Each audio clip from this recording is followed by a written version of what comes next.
এসেছে সত্য, ওয়াজাহাকাল বাতিল, চলে গেছে মিথ্যে। ইন্নাল বাতিলা নিশ্চয় মিথ্যে, কানা যাহুকা চিরদিন মিথ্যে। সত্যপাল মালানী, উল্লাসনগর। আমার ধারণা ডক্টর জাকির নায়েক শ্লোক নিয়ে খেলা করছেন।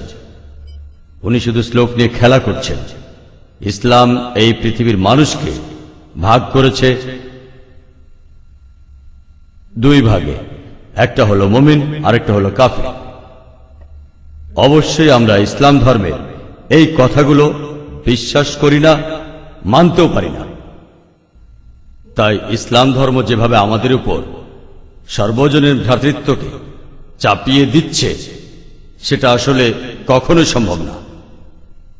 ইসলাম মানুষের মধ্যে শুধু বিভেদ তৈরি করে। তাদের মধ্যেও আছে শিয়া, সুন্নি, এছাড়াও ইসলামে আরো 70টা গোত্র আছে। হ্যাঁ, আমি আমার প্রশ্ন করছি, ইসলাম এটা দিতে পারবে না। পৃথিবীতে একমাত্র হিন্দু ধর্মই আমাদের সর্বজনীন ভ্রাতৃত্ব উপহার দিতে পারবে। এক কাম সত্তা বিপ্র বহুধা ভদান্তি, একটু আগে আপনি বললেন। ইসলাম এটা কোনোভাবেই মানে না। গরু হত্যা করছে, কাফির হত্যা করছে, তাদের সম্পত্তি কেড়ে নিচ্ছে, লুট, নারী নির্যাতন। ইসলামই বলে ভ্রাতৃত্ব, তাহলে কিভাবে আসবে? আপনার মুখে ভ্রাতৃত্বের কথা আসলে শুধু শ্লোক নিয়ে খেলা করা। আপনি আসলে হিন্দু ধর্ম বলতে গিয়ে ইসলাম ধর্ম বলে ফেলেছেন। ভাই, আপনি বেশ কিছু মন্তব্য করেছেন। আর ইসলাম বলে ইন্নাল্লাহ মা'আস সাবিরিন, নিশ্চয়ই আল্লাহ তাদের সঙ্গে আছেন যারা ধৈর্যশীল। ভ্রাতৃত্ব বজায় রাখতে গেলে আপনাকে ধৈর্যশীল হতে হবে। ধৈর্যশীল যদি আমরা না হই, তাহলে ভাইয়ের সাথে ভাইয়ের যুদ্ধ লেগে যাবে। ইসলাম বলছে, সূরা আল বাকারার 153 নম্বর আয়াতে আছে, ইন্নাল্লাহ মা'আস সাবিরিন, নিশ্চয়ই আল্লাহ ধৈর্যশীলদের সঙ্গে আছেন। আর ভ্রাতৃত্ব বজায় রাখতে চাইলে ধৈর্যশীল হতে হবে। আর আমি এখানে উপস্থিত গুরুজনদের শ্রদ্ধা করি। তিনি হয়তো হিন্দু ধর্ম সম্পর্কে ভালো জানেন, তবে দুঃখিত যে আমি তার সঙ্গে একমত নই। ইসলাম সম্পর্কে তার জ্ঞান কিছুটা কম। আর ওনার সাথে আমি একমত যে ইসলাম ধর্মে মানুষকে দুই ভাগে ভাগ করা হয়। একটা হলো যারা বিশ্বাসী মুমিন, আরেক দল হলো কাফির, উনি যেভাবে বললেন। আর প্রত্যেক ধর্মেই দুই প্রকার মানুষ আছে, এমনকি হিন্দু ধর্মে হিন্দু আর অহিন্দু। খ্রিস্টান ধর্মে খ্রিস্টান আর অখ্রিস্টান, ইহুদি ধর্মে ইহুদি আর নন ইহুদি, ইসলামে মুসলমান আর অমুসলমান। তাহলে ইসলাম আলাদা হলো কি করে? আর আমি এখানে হিন্দু ধর্মের সমালোচনা করব না, আমি সমালোচনা করব না। কিন্তু আজকের এই লেকচারে আমি হিন্দু ধর্ম নিয়ে কথা বলবো, কারণ আমি বিভিন্ন ধর্মের একজন ছাত্র হিসেবে আমি বেদ পড়েছি, আমি উপনিষদ পড়েছি। তবে এখানে ছোট্ট একটা মন্তব্য করি। হিন্দু ধর্মগ্রন্থ বেদে আছে যে এই মানুষ জাতি সৃষ্টি হয়েছে সর্বশক্তিমান ঈশ্বরের 4টি অংশ থেকে। তার মাথা থেকে এসেছে ব্রাহ্মণ, বুক থেকে এসেছে ক্ষত্রিয়, আর উরু থেকে বৈশ্যরা ব্যবসায়ী জাত, আর পা থেকে শূদ্ররা বর্ণপ্রথা। আমি এটা নিয়ে মন্তব্য করতে আসিনি, আমি এটা চাই না। আমি চাই না হিন্দু ভাইদের মনে আঘাত দিতে। ইসলাম ধর্ম এটার অনুমতি দেয় না। আমি এসব নিয়ে মন্তব্য করছি না, কোন ধর্মের সমালোচনা করছি না, আমি কারো সমালোচনা করছি না। আমি কথা বলছি না যে কোনো ধর্ম ভুল। তবে আপনি যদি ভালোভাবে বেদ পড়ে থাকেন, আপনি এখানে সবাইকে বলতে পারেন বেদে কথা বলে কিনা যে স্রষ্টার মাথা থেকে ব্রাহ্মণ এসেছে, তার বুক থেকে ক্ষত্রিয়রা এসেছে, উরু থেকে এসেছে বৈশ্যরা ব্যবসায়ী জাত, বিদ্বান গোত্র, যোদ্ধা গোত্র, ব্যবসায়ী গোত্র, শূদ্র। শূদ্ররা হলো সবচেয়ে নিম্নবর্ণ। আর ডক্টর আম্বেদকর এটা নিয়ে বই লিখেছেন। আমি সব খুলে বলছি না। হিন্দু ধর্ম আমি ভালোভাবে পড়েছি।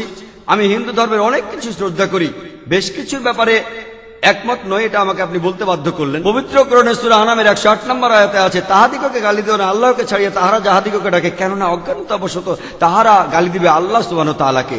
এখানে আমি হিন্দু ধর্মের ভালো দিকগুলো নিয়ে বলেছি। কথাটা হলো তারা এক ঈশ্বরের ধারণায় বিশ্বাস করে। আপনার প্রশ্নের ব্যাপারে বলি যে আপনি বলেছেন মুসলিমরা তারা মানুষ খুন করে, এছাড়াও তারা হত্যা করে।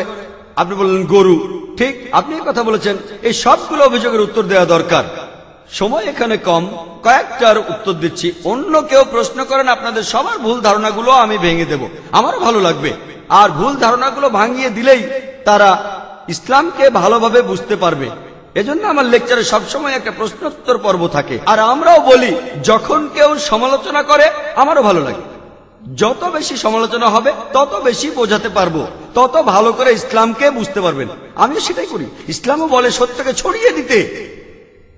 হিকমার সাথে পবিত্র কোরআনে সূরা নেহালের 125 নম্বর আয়াতে আছে, উদু ইলা সাবিলি রাব্বিকা বিল হিকমা ওয়াল মাউযিতিল হাসনা ওয়াজাদিলুম বিল্লাতি।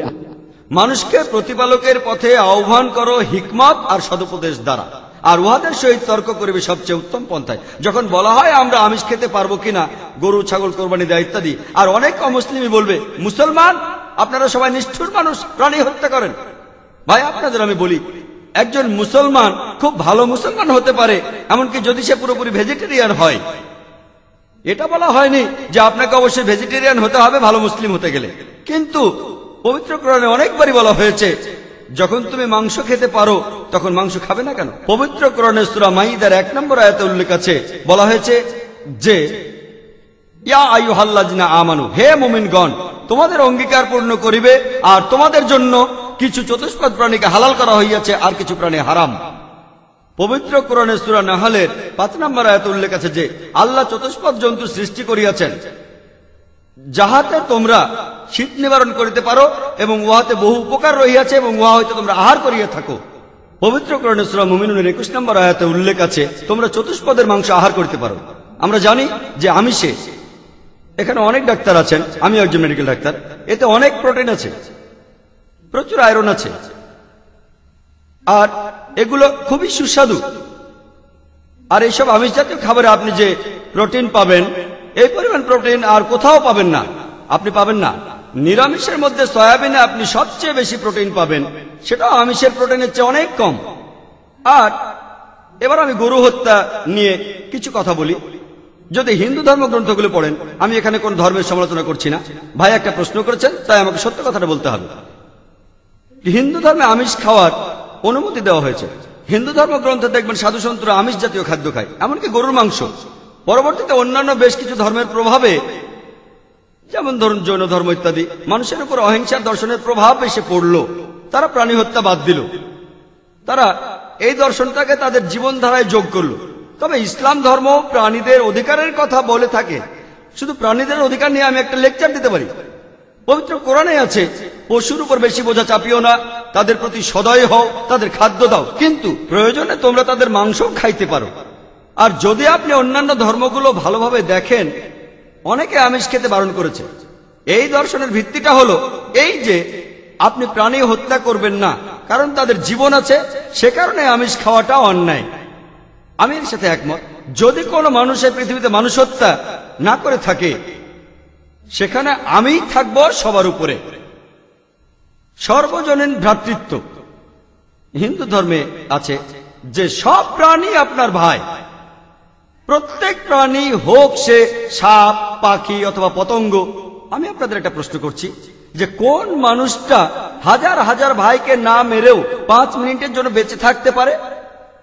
এখানে যারা মেডিকেল সায়েন্স পড়েছেন তারা ভালো বুঝতে পারবেন যে আপনারা যখন নিঃশ্বাস নেন তখন আপনার শরীরে প্রচুর ময়লা জীবাণু ঢুকে, সেগুলোকে মেরে ফেলেন।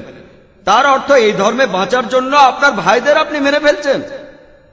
ইসলামের সর্বজনীন ভ্রাতৃত্ব বলে মানুষ জাতির প্রত্যেকেই আপনার ভাই।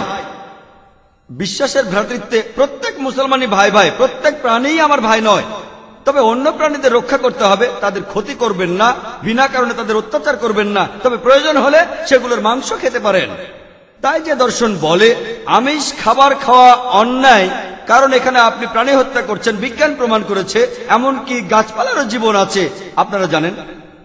তাই এ কথা এখানে খাটছে না যে প্রাণী হত্যা করা অন্যায়।